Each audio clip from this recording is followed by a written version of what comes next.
आप सबका मोरे श्याम चैनल में बहुत स्वागत है।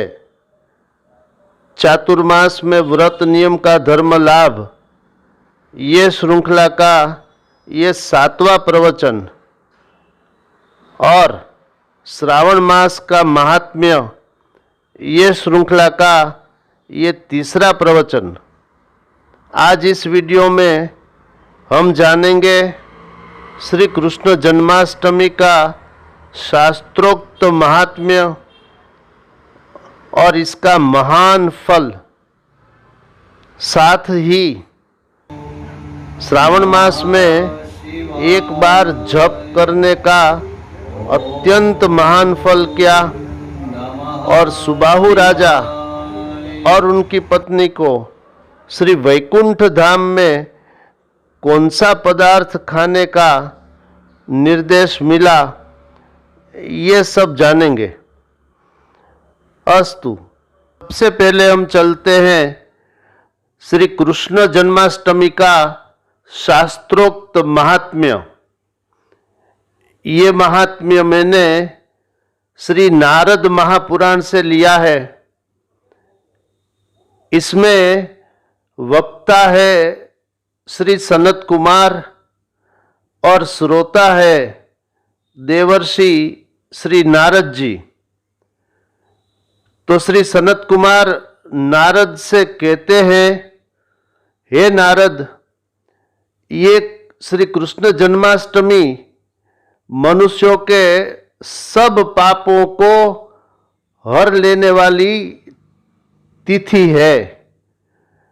श्री कृष्ण के जन्म के दिन अगर कोई मनुष्य केवल उपवास भी करता है तो उन उपवास करने मात्र से उस मनुष्य के 7 जन्म के सब पाप नष्ट हो जाते हैं। अब जानते हैं श्री कृष्ण जन्माष्टमी की विधि। तो श्री सनत कुमार कहते हैं कि उपवास करने वाले मनुष्य को चाहिए कि प्रातः काल किसी नदी के, सरोवर के निर्मल जल में तल मिश्रित जल से स्नान करे और फिर किसी उत्तम स्थान में एक सुंदर सा मंडप बनाए। उस मंडप में एक मंडल बनाए। उस मंडल के मध्य भाग में ताम्र के अथवा मिट्टी के कलश की स्थापना करे। उस पर ताम्र का पात्र रखे। उस पात्र में भगवान श्री कृष्ण की सुवर्णमय सुंदर प्रतिमा का स्थापन करे। उस पर अर्थात उस प्रतिमा पर 2 वस्त्र से आच्छादित करे और फिर भगवान श्री कृष्ण के षोडशोपचार से पूजन भी करे।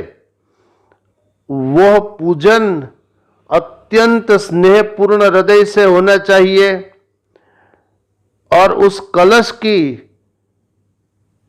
पूर्व दिशा में इस क्रम से माता देवकी, वसुदेव, यशोदा, नंद, ब्रज गोपांगण, गोपियों का गण, गोपियों का वृंद और गायों के समुदाय की पूजा करें। पश्चात भगवान की आरती भी करें और क्षमा याचना करके भक्ति पूर्वक श्री कृष्ण को प्रणाम करें। और व्रत करने वाले मनुष्य को चाहिए कि अर्धरात्रि तक उसी मंडप के स्थान पर रहे। पुनः अर्धरात्रि के समय श्री कृष्ण को पंचामृत और शुद्ध जल से स्नान कराए और गंध पुष्प आदि से फिर से भगवान श्री कृष्ण की पूजा करे। हे नारद, साबुत धनिया, अजवाइन, सौंठ, शर्करा और घी मिश्र करके चांदी के पात्र में भगवान श्री कृष्ण को नैवेद्य अर्पण करे। तत्पश्चात भगवान श्री कृष्ण की आरती भी करे, क्षमा याचना करे और जब चंद्र का उदय हो तब चंद्रमा को भी अर्घ्य प्रदान करे। पश्चात फिर से श्री कृष्ण की क्षमा प्रार्थना करे और व्रत करने वाले मनुष्य को चाहिए कि पुराण का स्तोत्र पाठ करे, गीत भजन कीर्तन करे और पूरी रात्रि भगवत भक्ति में वो व्रत करने वाला मनुष्य भावपूर्वक भगवान का भजन कीर्तन करता रहे। जब प्रातः काल हो तब श्रेष्ठ ब्राह्मणों को मिष्टान युक्त भोजन कराए और प्रसन्नता पूर्वक उनको दक्षिणा भी दे। श्री कृष्ण की सुवर्णमय प्रतिमा का, सुवर्ण का, गाय का, भूमि का इत्यादि का दान भी करे और अन्य दान भी यथाशक्ति अवश्य करे। पश्चात व्रत करने वाला मनुष्य अपने कुटुंब के साथ, सेवक वर्ग के साथ भोजन करे। अब जानते हैं श्री कृष्ण जन्माष्टमी के व्रत का महान फल। तो श्री सनत कुमार नारद से कहते हैं, हे नारद, इस प्रकार से विधिवत श्री कृष्ण जन्माष्टमी का व्रत करने वाला मनुष्य साक्षात गोलोक में जाता है। इस जन्माष्टमी के जैसा दूसरा कोई व्रत तीनों लोक में नहीं है। व्रत करने वाला अगर केवल उपवास भी करे तो 7 जन्मों के संपूर्ण पाप नष्ट हो जाते हैं और सबसे बड़ा फल, ध्यान दो इस पॉइंट पर, श्री कृष्ण जन्माष्टमी का सबसे बड़ा फल तो श्री सनत कुमार देवर्षि श्री नारद से कहते हैं कि श्री कृष्ण जन्माष्टमी का व्रत करने से, ध्यान दो, कितना फल मिलता है? करोड़ों एकादशी का फल प्राप्त हो जाता है। अर्थात श्री कृष्ण जन्माष्टमी का व्रत करने से करोड़ों एकादशी का फल प्राप्त होता है। सोचिए कितना महान फल। अगर 1 करोड़ एकादशी का भी पुण्य प्राप्त करना हो तो मनुष्य को कितने जन्म लगे, सोचे। अगर सही सही कर्म नहीं हुए तो ये मानव देह बार बार नहीं मिलता। कबहुक करी करुणा नर देही, देत ईश बिनु हेतु सनेही। श्री तुलसीदास जी कहते हैं। अस्तु, तो ये हो गया श्री कृष्ण जन्माष्टमी का शास्त्रोक्त महात्म्य और इसका फल।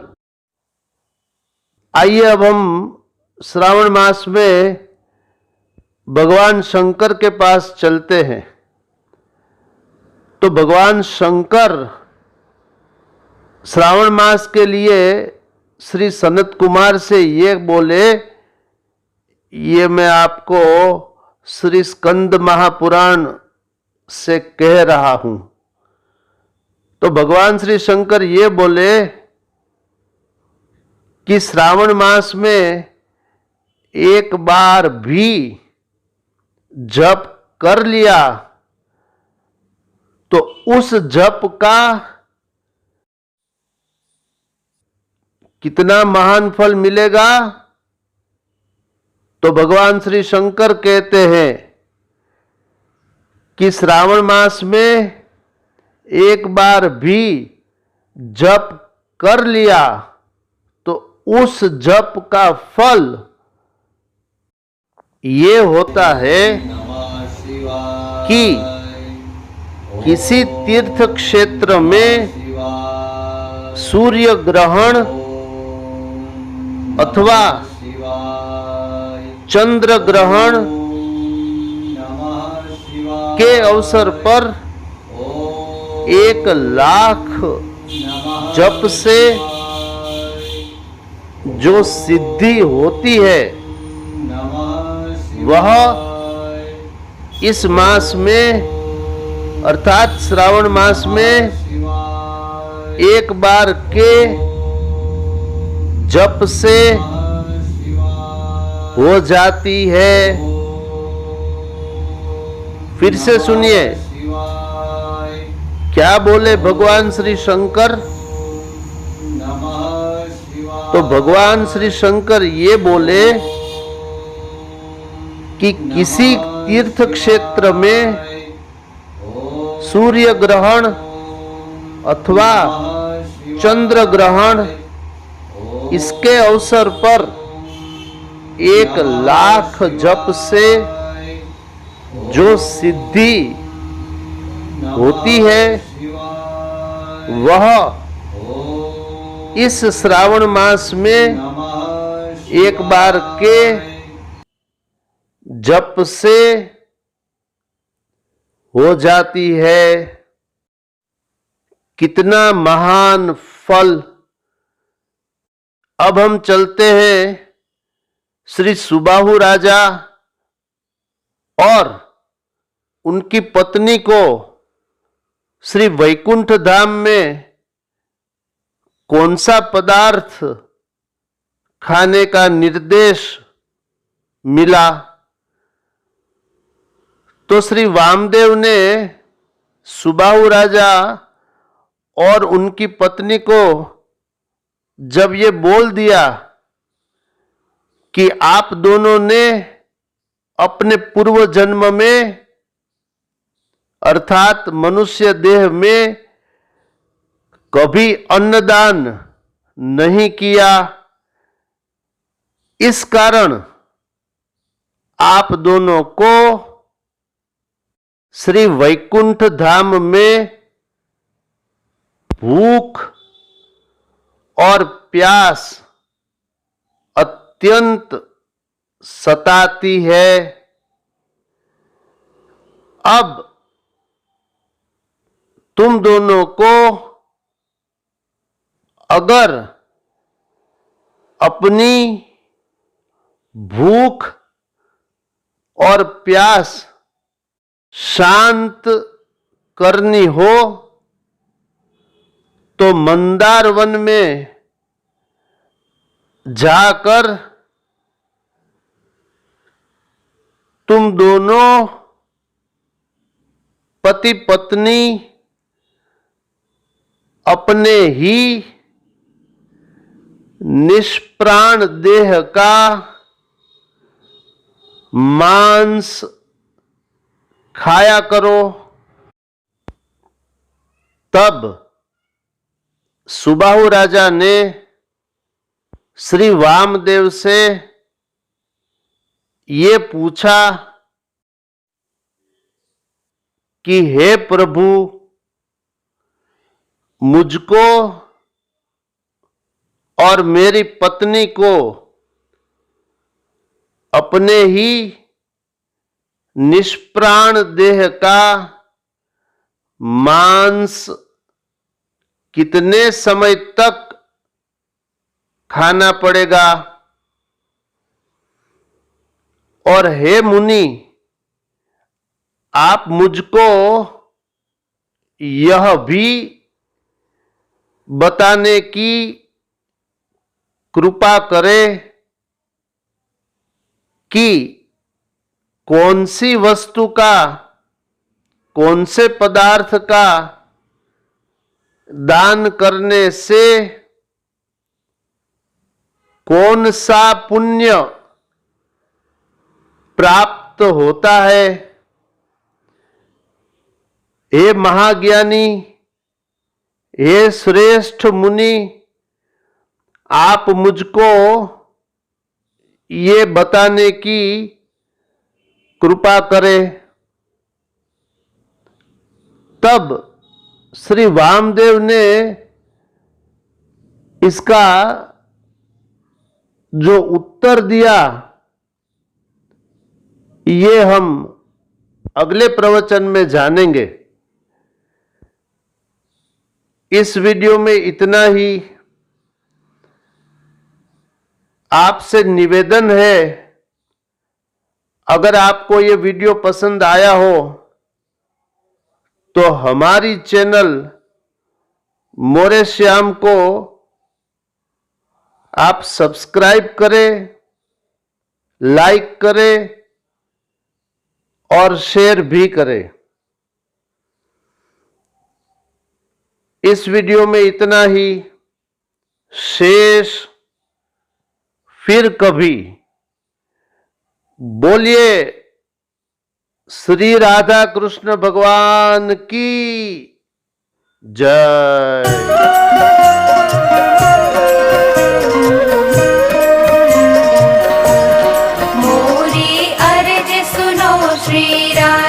राधे अर्ज सुनो श्री राधे, राधा रानी सुनो, राधा रानी सुनो। मोहे श्याम से तू मिलवा दे, मोरा जन्म सफल करवा दे। राधा